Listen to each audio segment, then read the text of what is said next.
어느 펜션을 운영하던 사업자가 인터넷에 펜션을 알리기 위해서 여러 사진과 함께 운영 방침에 대해서 올렸습니다.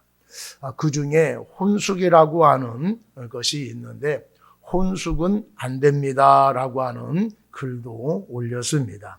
그런데 어느 한 분이 혼자 여행해서 자려고 했는데 혼숙이 안 된다고 하니 참 안타깝습니다라고 하는 글을 올렸다고 합니다. 여기서 혼숙은 혼자 자는 것으로 이해를 한 것입니다. 요즘 젊은 사람들은 혼자 밥 먹는 것을 혼밥이라고 하지 않습니까? 그래서인지 혼숙을 혼자 자는 것으로 오해를 한 것입니다. 말의 의미를 깨달았다라고 한다면 즐거운 여행이 되었을 텐데 이 말의 의미를 잘 깨닫지 못해서 즐거운 여행을 하지 못한 것 같습니다. 요즘 젊은 사람들은 영상을 많이 봐서 글을 이해하지 못하고 긴 문장을 잘 이해하지 못한다라고 우려하고 있습니다. 말을 잘 알아듣거나 또 무슨 말인지를 못 알아들으면은 답답한 뿐만 아니라 오해하게 되어집니다. 오해하면은 싸우기도 하고 관계가 틀어지기도 합니다.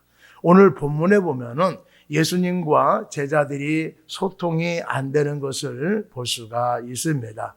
예수님은 전에 했던 전도 여행을 회상하면서 한 가지 질문을 하셨습니다. 예수님은 제자들에게 전도 여행을 보낼 때에 아무것도 가지지 말라라고 말씀을 하시면서 복음을 전하는 데에 부족함이 있었더냐라고 물었습니다. 제자들은 부족함이 없다라고 대답을 했습니다.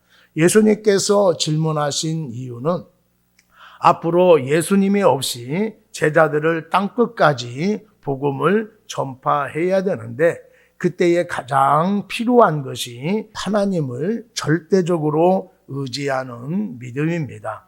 성령 충만함입니다. 그래서 예수님은 제자들에게 복음 전파 사역을 맡기기 전에 하나님을 절대적으로 의지해서 놀라운 성과를 경험했던 과거를 떠올리게 하는 질문을 하신 것입니다. 그리고 난 뒤에 예수님께서 앞으로는 전대와 배낭도 가지고 검이 없는 자는 겉옷을 팔아서라도 사라고 말씀을 하셨습니다.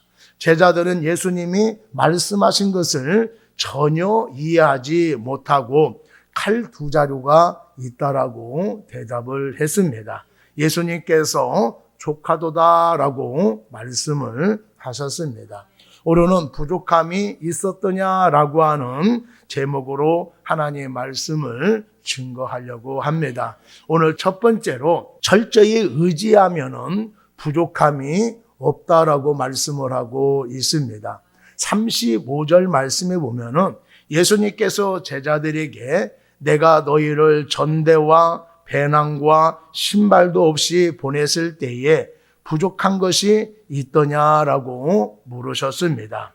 부족하다라고 하는 말은 어떠한 목표에 이르지 못하게 하는 무언가 부족한 상태를 가리키는 데에 쓰이는 말입니다. 따라서 예수님의 질문은 아무것도 가지고 가지 않고 전도 여행을 떠났을 때에 복음 전파라고 하는 목적을 이루는데 부족한 것이 있었더냐라고 질문을 하신 것입니다. 제자들은 한결같이 없었다라고 답변을 했습니다. 제자들은 최고의 스승이신 예수님께 훈련을 받았음에도 불구하고 아직도 부족한 면이 많이 있었습니다. 그런 제자들을 먼 길을 떠나기 때문에 불안한 마음을 가질 수밖에 없습니다. 그러면은 무슨 일이 벌어질지 모르니까 돈도 많이 가져가라고 해야 할 것이고 필요한 것을 넉넉하게 가지고 가라고 해야 할 것입니다. 그런데 오히려 아무것도 가지고 가지 말라고 하셨습니다. 예수님이 몰라서 그렇게 말씀을 한 것이 아니라 일부러 아무것도 가지고 가지 말라고 하신 것입니다. 어려운 상황 속에서도 철저하게 하나님만을 의지하게 하려는 의도였습니다.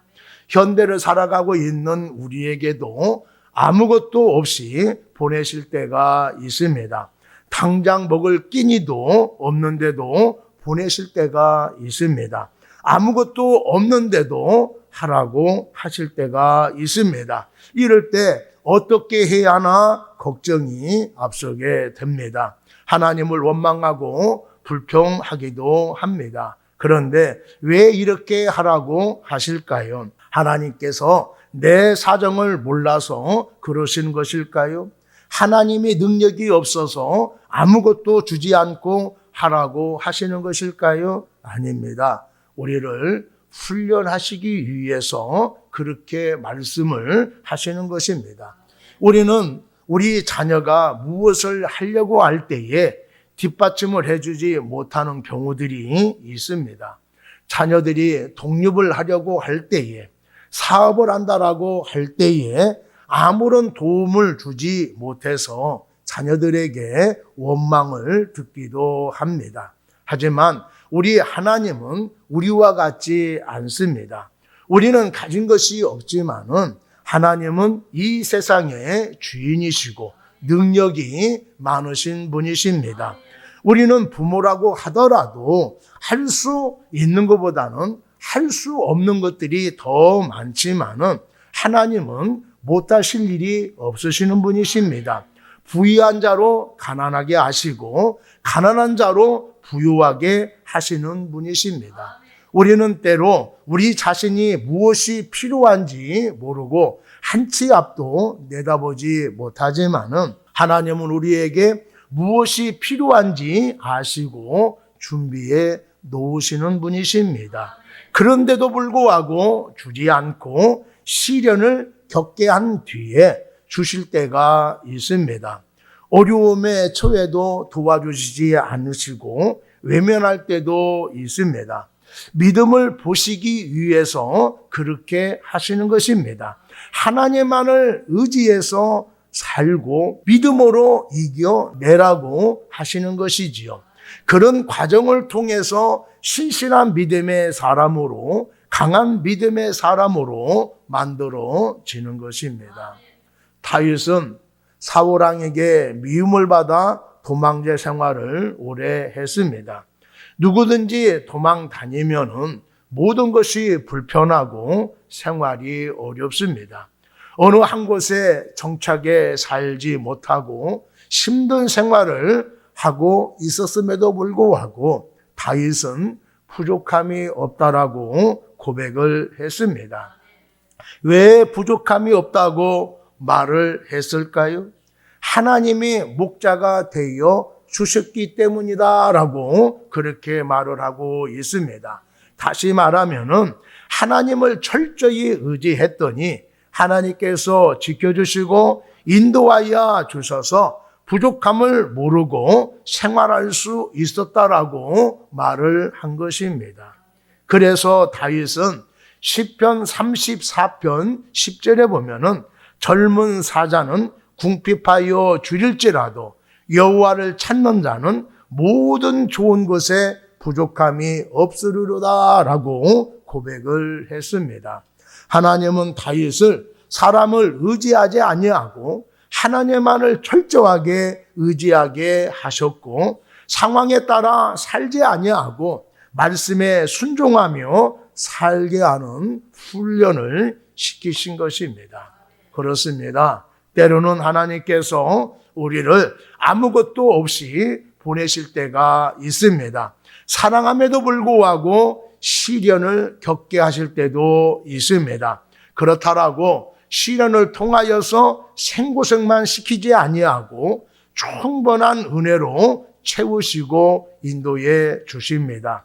그래서 여러분 뭐가 없어요? 어떤 것 때문에 힘들어요? 라고 하시지 말고 하나님께서 부족함 없이 채워주실 것을 믿는 여러분 되기를 바랍니다. 어떤 상황에서도 부족함이 없이 베풀어 주시는 하나님의 은혜를 기대하면서 모든 일에 담대하게 살아가시기를 바랍니다. 맡겨진 일에 충성을 다하시기를 바랍니다. 감당하려는 그 열정에다가 부족함이 없는 은혜를 부어 주실 줄로 믿습니다. 두 번째로, 말씀에 따라 행동을 해야 부족함이 없다라고 말씀을 하고 있습니다. 36절에 보면은 이르시되 이제는 전대 있는 자는 가질 것이요 배낭도 그리하고 검 없는 자는 겉옷을 팔아 살지어다라고 말씀을 하셨습니다. 예수님께서 예전에는 전대나 배낭이나 신발을 가지지 말라라고 말씀을 하셨습니다. 이제는 정반대로 전대나 배낭을 가지라고 말씀을 하고 있습니다. 왜 예전과 다르게 말씀을 하셨을까요? 예수님께서 제자들과 함께 하면서 지켜줄 수 없는 상황이 펼쳐지게 될 것입니다. 그런 때가 왔을 때에 제자들이 예수님이 없어도 복음을 증거하며 살아갈 수 있도록 모든 준비를 갖춰서 닥쳐올 상황에 능동적으로 대처하기를 바라서 말씀을 하고 있는 것입니다. 우리는 예수님이 성 안에 들어가서 나귀 새끼를 가져와라, 또 유월절 만찬을 준비하라 라고 하는 것을 살펴보았습니다. 예수님은 성 밖에 있었는데 성 안에 일어날 일을 알고 계셨고 또 사람이 어떤 행동을 할 것인가를 이미 알고 계셨습니다. 앞으로 일어날 일을 알고 계시고 사람들이 복음을 증거하는 데에 어떻게 대할지를 알고 계시는 분이십니다. 내 처지를 알고 계시고 내 앞일을 다 알고 계시는 예수님이 말씀하시는 것이라 한다면 우리 마음에 새겨야 할 것입니다. 그리고 우리들의 모든 행동과 삶의 방향과 방식을 주님의 말씀에 따라 움직여야 할 것입니다. 그래야 고생하지 아니하고 또 고생을 한다 하더라도 덜 고생하고 하나님의 뜻을 이루어갈 수가 있습니다. 주님은 이런 때를 이렇게 말씀하시고 저런 때는 저렇게 말씀하실 때가 있어요. 변덕을 부리시는 것이 아니라 내 사정을 몰라서 그러는 것이 아닙니다. 그럴 만한 이유가 있기 때문에 그렇게 말씀을 하시는 것입니다. 왜 다르게 말씀하시냐고 따지지 마시고 그래도 순종할 수 있는 여러분이 되기를 바랍니다. 지금 일어나지 않고 앞으로 일어날 일이기 때문에 중요하지 않다라고 생각하지 않기를 바랍니다. 나에게 필요한 말씀이라고 생각하시지 않는 여러분이 되기를 바랍니다. 이런 일이 일어나지 않을 것이라고 말하는 사람도 있어요. 그런데 예수님이 누구십니까? 하나님 아니십니까? 이 세상을 섭리해 가시는 하나님이에요. 그리고 우리를 사랑하시는 분이십니다. 사랑하는 자가 고생하기를 바라시는 분이 아니시잖아요. 그래서 만반의 준비를 하라고 말씀을 하고 있습니다. 말씀을 무시하지 마시고 상황에 따라 결정하면은 여러분 고생할 수밖에 없어요. 사명을 온전히 감당할 수가 없습니다. 말씀을 붙잡고 순종하면은 어려움을 극복할 수가 있고 사명도 완수해 갈 수가 있습니다. 우리들은 내 인생이라고 내 마음대로 하려고 합니다. 내 삶의 방식대로 내 뜻대로 결정을 하지요. 어떤 결정을 할 때에 내가 하고 싶은 대로 결정을 하잖아요. 어떤 결정을 할 때 하나님께 물어보는 것이 아니라 그냥 쉬운 방법으로 내가 하고 싶은 방법으로 할 때가 많이 있지 않습니까? 구원받은 우리들은 인생이 내 것이 아니에요. 죄로 찌들어 살고 있는 나를 예수님의 핏값으로 구원하여 주셨습니다. 그래서 나는 내 것이 아니고 주님의 것입니다. 그리고 내 인생은 내 생각, 내 판단, 내 의지대로 되는 것이 아닙니다. 우리의 삶은 만물의 주권자가 되시는 하나님의 은혜에 의해서 결정이 되어지는 거예요. 그렇기 때문에 하나님의 말씀에 따라 살아가는 것이 인생을 허비하지 아니하고 행복하고 형통하게 살아가는 비결인 것입니다. 여러분, 왜 많은 성도들이 시험에 들고 고단한 인생을 살아가고 있는지 아십니까? 이것을 깨닫지 못하기 때문에 그런 것이에요. 내가 생각을 잘못하고 내가 판단을 잘못해서 내 의지가 약해서 내 인생이 이렇게 되어졌다라고 많은 사람들이 생각합니다. 그런 영향도 있겠지요. 근데 더 큰 영향은 예수님의 뜻과 말씀에 따라 어떻게 판단하고 어떻게 행동에 따라서 우리의 인생이 달라질 수 있다라고 하는 것입니다. 그렇다면 우리가 어떻게 해야 할까요? 예수님의 말씀에 따라 우리가 움직여야 하고 멈춰서야 할 것입니다. 유대인들이 넘어진 이유가 무엇입니까? 예수님을 인정하지 아니하고 예수님의 말씀에 따라 살지 않았기 때문이었습니다. 예수님이 피리를 보면 춤을 춰야 합니다. 예수님이 애국을 하면은요, 가슴을 치며 눈물을 흘려야 합니다. 그런데 이들은요, 모든 것을 반대로 했어요. 신랑이 있어 혼인잔치를 하는 곳에 와서 금식하며 울지 않는다라고 억지를 부렸습니다. 신랑이 잡혀가는 슬픈 상황에서 오히려 즐거워하며 쾌절을 불렀어요. 그러니 어떻게 그들이 망하지 않을 수가 있겠습니까? 여러분, 예수님의 말씀대로 행동해야 할 것입니다. 가르쳐 주신 대로 살아가기를 바랍니다. 앞으로 어떤 일이 벌어질지 몰라요. 그래서 예수님께서 미리 말씀으로 준비하라고 말씀을 하고 있습니다. 나에게 일어나지 않을 것 같다라고 무시하지 말고 말씀을 붙잡고 준비하시는 여러분이 되기를 바랍니다. 준비해서 손해본 사람 없어요. 그런데 준비하지 않으면요, 큰 낭패를 볼 수가 있습니다. 자기 점검에 게으른 의사가 있었어요. 오늘날 이웃에 사는 한 부인이 이것보다라는 연락을 받고 왕진 가방을 들고 뛰어갔습니다. 환자가 있는 방에 들어간 의사가 조금 후에 나와서 남편에게 송곳 좀 갖다 달라고 부탁을 했어요. 남편이 얼른 가서 송곳을 갖다 주었습니다. 조금 후에 의사가 큰 소리로 끌과 망치 막 그랬어요.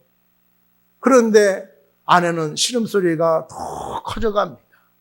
커져가는 신음소리를 듣지 못한 남편이 문을 열고 들어가면서 의사 선생님, 도대체 아내가 무슨 병에 걸려가지고 저렇게 소리를 치는 것입니까? 라고 질문을 했더니 의사가 아직 모르겠어.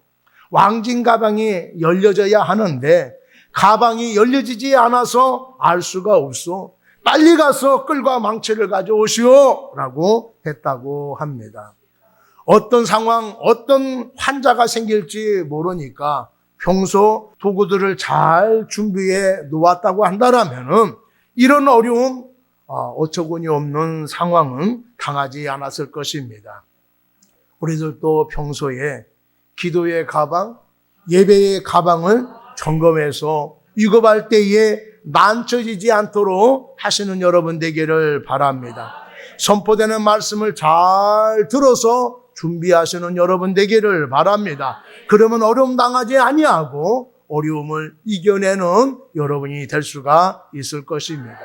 내 주장, 내 생각, 내 판단, 내 상황을 앞세우는 것이 믿음이 아니에요. 그것은 고집입니다. 아집이에요. 불신앙입니다. 예수님이 움직일 때에 함께 움직이고 예수님이 멈추라고 하시면은 멈추는 것이 참 믿음이에요. 이것을 벗어날 때에 우리가 가진 어떠한 믿음도 예수님 앞에 인정받을 수가 없습니다.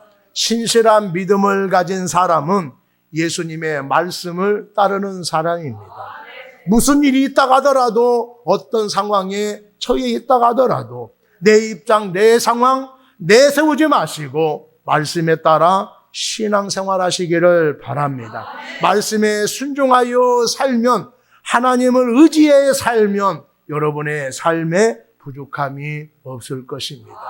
세 번째로, 말씀의 의도를 깨달으면 부족함이 없다라고 말씀을 하고 있어요. 예수님께서는 조금 있으면 붙잡히셔서 십자가에서 죽게 될 것입니다. 이때 제자들은 깊은 절망과 좌절감에 빠지게 될 것입니다. 그러나 예수님이 없어도 복음을 증거해야 합니다. 그럴 때가 다가오면은 전쟁에 임하는 군사처럼 담대하게 복음을 증거하기를 원하셨습니다. 그래서 검을 사라라고 말씀을 하신 것입니다. 36절에 한번 보겠습니다. 이르시되 이는 전대에 있는 자는 가질 것이요 배낭도 그리하고 검 없는 자는 겉옷을 팔아 살지어다라고 말씀을 하셨습니다. 성경에 보면은 말씀을 검으로 많이 비유하고 있습니다. 예수님께서 여기서 칼을 말씀하시는 것은 호신용 칼을 의미하는 것이 아니라 말씀의 검을 말씀하고 있는 것입니다. 말씀은 내 자신을 보호하는 검이기도 하지만은 세상과 마귀와 싸울 수 있는 검이기도 합니다. 내 자신을 지키고 세상을 이기기 위해서는 반드시 검을 가져야 할 것입니다.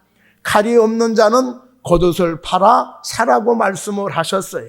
말씀의 검이 없다라면은 어떤 대가를 지불해서라도 반드시 복음을 소유해야 된다라고 말씀을 하고 있는 것입니다. 여러분, 물질이 엄청난 힘을 발휘합니다. 물질이 있으면은요, 마음이 든든하기도 하지만은 교만해지기 쉽습니다. 물질이 없으면은요, 사람이 비굴해지기도 합니다. 물질은 사람을 바꿀 수가 없어요. 그런데 복음은 사람을 변화시키고 바꾸기도 합니다. 말씀으로 무장하고 있으면은 무섭지 않습니다. 성령으로 충만해 있으면은요, 겁날 것이 없습니다. 제자들은 예수님의 말씀하신 의도를 못 알아듣고 주님 보십시오. 여기 칼 2자루가 있습니다. 라고 보여주었습니다. 그러자 예수님이 족하도다 라고 말씀을 하셨어요. 여기서 족하도다 라고 하는 말은 2개의 칼이 있으면은 앞으로 너희들을 지키는 데에 충분하다라고 하는 말이 아닙니다. 말한 의도를 알아듣지 못하는 제자들에게 말을 더 하는 것은 무의미하다라고 여기서 끝내는 것이 좋겠다라고 하는 뜻으로 족하다라고 말씀을 하고 있는 거예요. 3년을 따라다니면서 배웠는데 예수님의 말씀을 못 알아들으니까 예수님이 참 난처하게 되어졌어요. 손에 주어야만이 겨우 알아들을 수 있으니 얼마나 답답한 노릇입니까?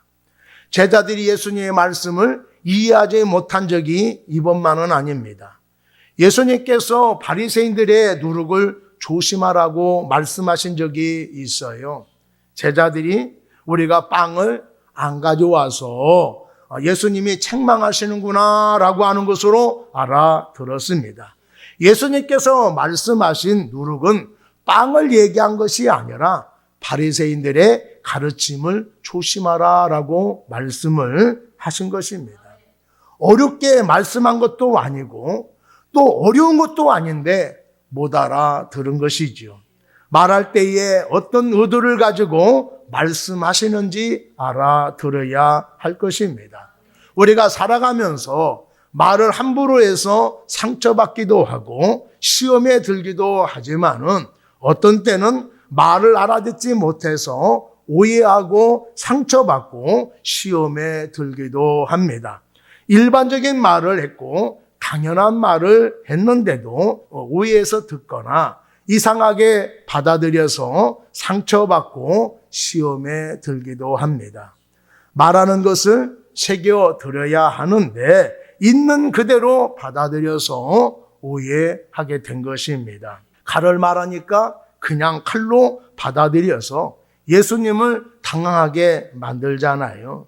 조금만 생각해 보면은 충분히 알아들을 수 있는데 생각해 보지 아니하고 들리는 대로 생각해서 엉뚱하게 반응하게 된 것입니다.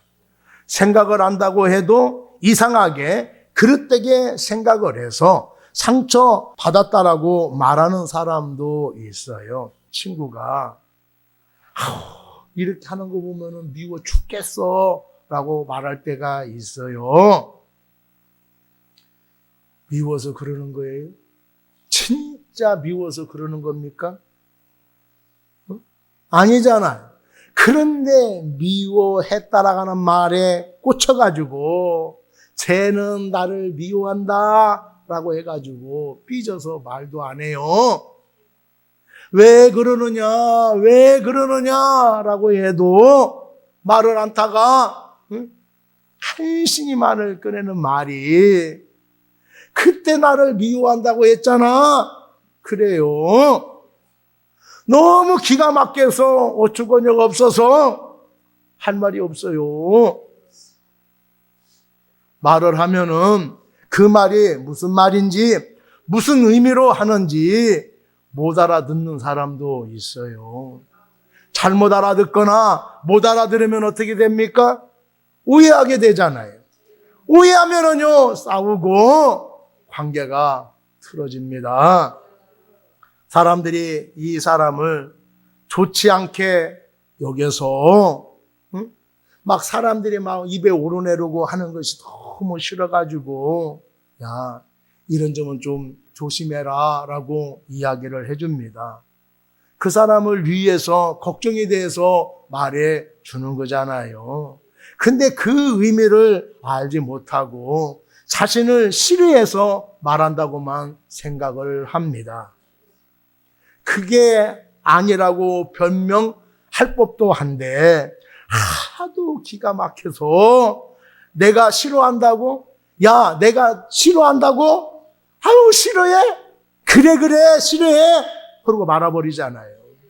여러분, 말씀을 증거하다 보면은 어려움이 참 많아요.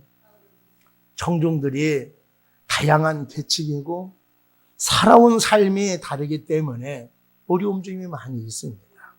이렇게 말하면은 저 사람이 못 알아듣고 이렇게 이야기하면은 저 사람은 너무 쉽다라고 이야기를 합니다. 알아듣기 쉽게 얘기하면은요 자신이 이야기를 한다라고 또 싫어해요. 그래서 이제 조금 다르게 얘기하면은 자신과 상관이 없다라고 안 듣습니다. 모든 사람들에게 공통된 것을 말하면은 알아듣는 사람도 있고 못 알아듣는 사람도 있어서 말씀을 전하는데 얼마나 힘들고 어려운지 몰라요. 말씀을 전하는데 말씀이 들어가지 않냐고 튕겨져 나오면은요 설교하기가 너무 힘들어요. 열정을 가지고 말씀을 증거하는 데에 그 말씀을 막 받아들이면 스펀지처럼 받아들이면은 얼마나 좋습니까? 열정을 다해서 말씀을 증거하는데 멍을 때리고 있거나 졸고 있거나 고개 숙이고 있거나 팔짱을 끼고 있거나 막 그러면은요 속이 막 답답합니다. 있는 것까지도 생각 안 나는 경우들이 많이 있어요. 그런데 성도들이 말씀을 공감하고 은혜 받게 되어지면은요 선교하는 사람은요 얼마나 신이 나는지 몰라요. 여러분들은 설교를 어떻게 듣고 계십니까? 알아들으십니까? 무슨 말씀인지 못 알아들으십니까? 하나님의 음성으로 듣고 있습니까? 아니면은 사람의 말로 듣고 있습니까? 선포되는 말씀을 어떻게 이해하고 계십니까?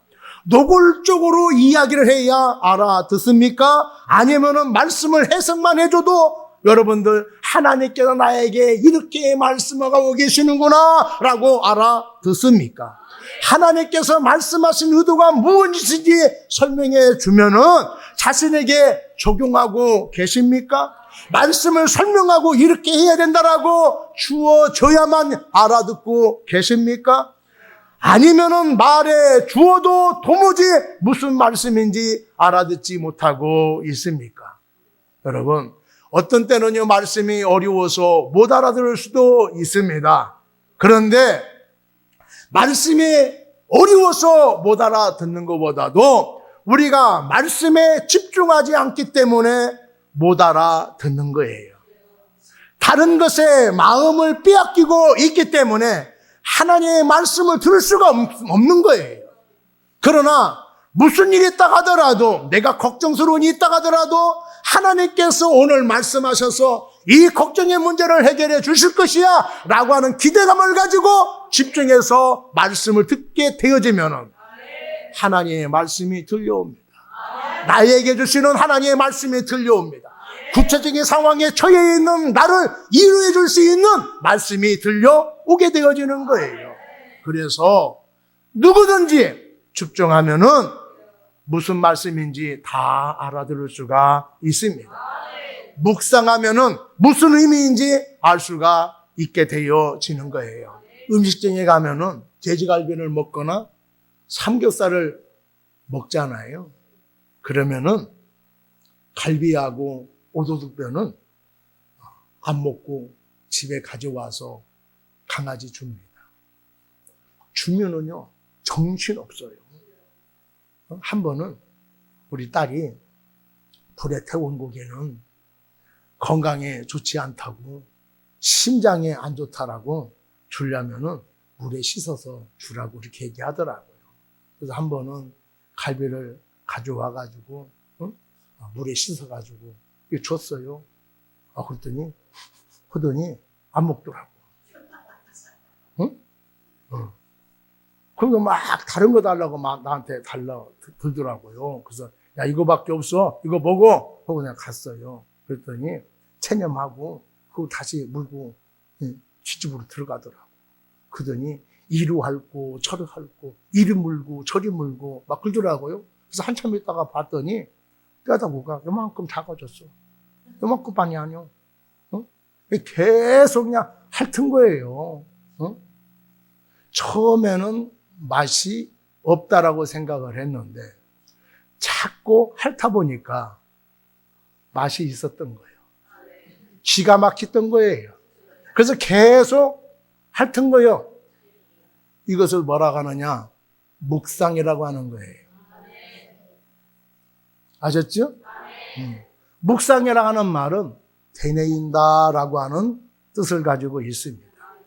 의미가 없는 것 같고 이해할 수 없는 말씀을 자꾸 되새기면은 말씀의 의미를, 나에게 주시는 의미를 알게 되어지는 것입니다.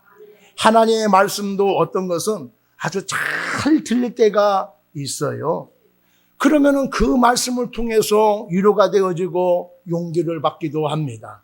근데 어떤 때는요, 알아들을 수가 없어요. 무슨 말씀 하시는지 모를 때가 있어요.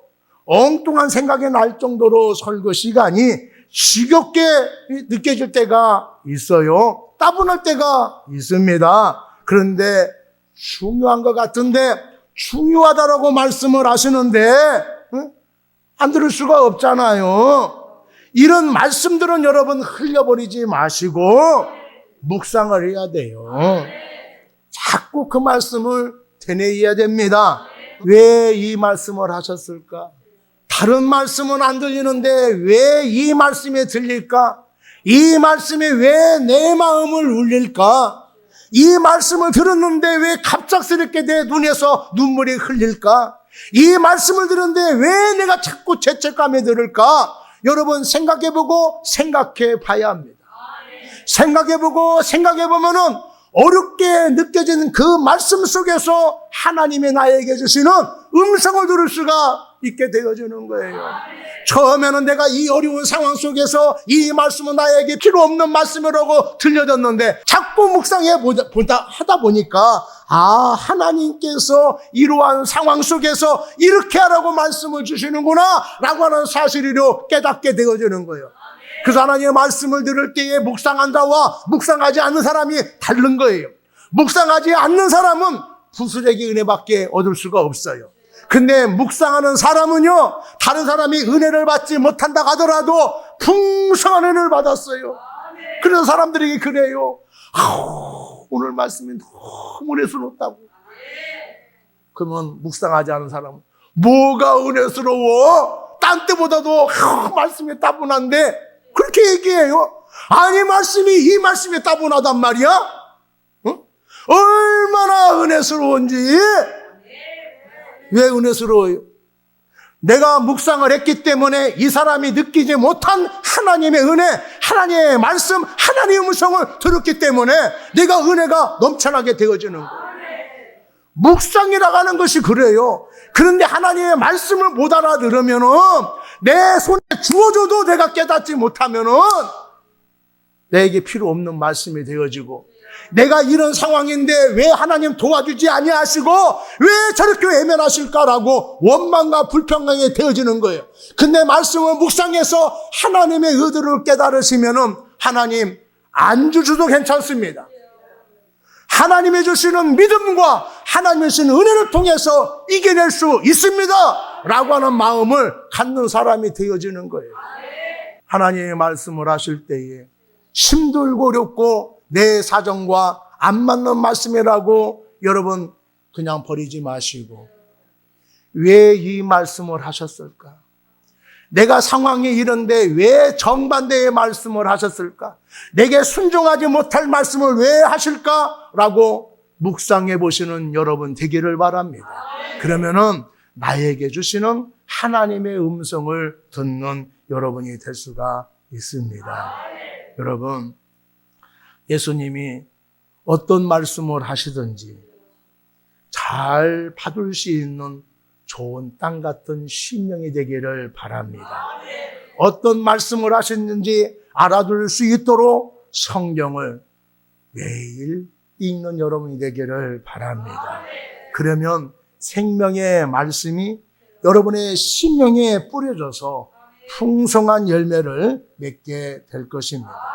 마태복음 13장 23절 말씀에 보면은 좋은 땅에 뿌려졌다는 것은 말씀을 듣고 깨닫는 자니 결실하여 어떤 것은 100배, 어떤 것은 60배, 어떤 것은 30배나 되느니라 라고 말씀을 하셨어요.